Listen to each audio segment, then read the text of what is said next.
Dust, oppressive silence. A vast, cracked concrete courtyard bathed in the harsh glare of artificial light. The air hung heavy, thick with the metallic scent of blood and the cloying sweetness of fear. This was no ordinary arena. This was a stage set for a macabre performance where life was the wager and death, the only prize for failure.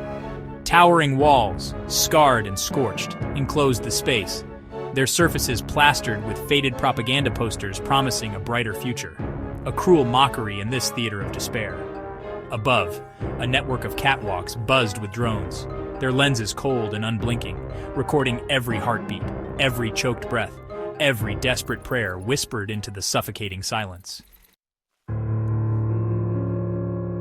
Jin, a former soldier, stood ramrod straight, his face a mask of hardened indifference.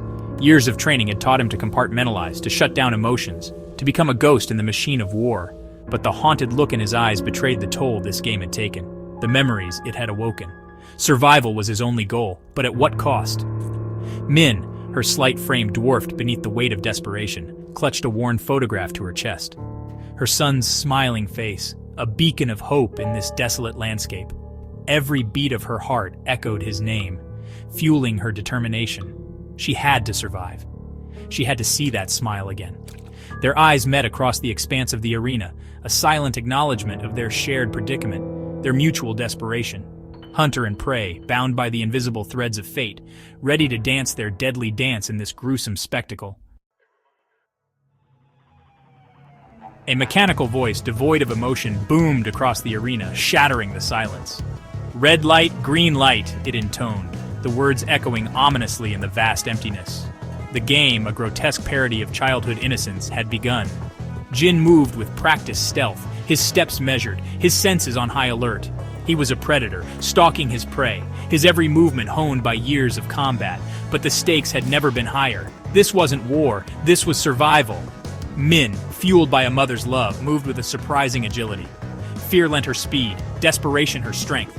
Every muscle in her body screamed in protest, but she pushed on, her gaze fixed on the distant finish line, her son's face etched in her mind. The air crackled with tension, each tick of the clock a hammer blow against their sanity. The finish line beckoned, a shimmering mirage in the distance, promising salvation, whispering hope. Jin surged forward, his hand outstretched, a hair's breadth from victory.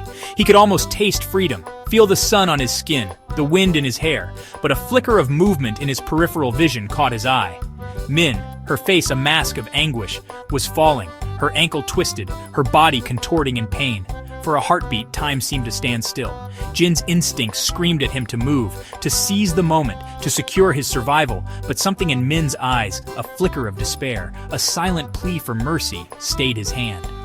He hesitated, his hand hovering inches from the finish line. It was a mistake that cost him everything. A deafening gunshot echoed through the arena, followed by the thud of a body hitting the concrete.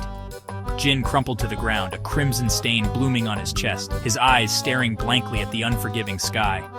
Min, propelled by a surge of adrenaline, stumbled across the finish line, her victory a pyre built on sacrifice. As the realization of what she had done, of what she had survived, crashed over her, a strangled sob escaped her lips. Her son's face, once a beacon of hope, now mirrored the guilt that gnawed at her soul.